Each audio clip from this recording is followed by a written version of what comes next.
આપણે એક મશીન છે અને એને એક ફીડ જોઈએ છે. બોડીને એટલી રિધમમાં રાખવી. અને વર્ષના 365 દિવસમાંથી I hardly use 10 days of my hospital leave.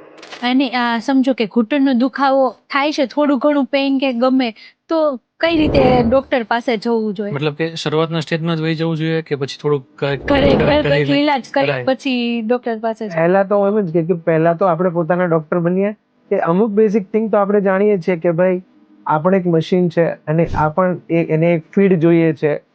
એમાં કઈ ગડબડ થાય ત્યારે મોટા ભાગની તકલીફો આવતી હોય છે. બેઝિક થિંગ કે ચાલવું, રાઈટ, એક્સરસાઇઝ કરવી, બોડીને એટલી રિધમમાં રાખવી. ઇફ મારું લાગે તો મારે એક ડગલું જમીન પર ના મૂકવું પડે, એવું છે ને. હા, બરાબર છે. હોસ્પિટલ ચડ્યા, કામ કર્યું, એટલે વેરી મિનિમલ વોક. અને વર્ષના 365 દિવસમાંથી I hardly use 10 days of my hospital leave. Okay. So that's thing. તો દિવસમાં 2 વાર ચડવા ઉતરવાનું તો મિનિમમ હોય. સો 365 દિવસમાંથી હું દાદર ચડું.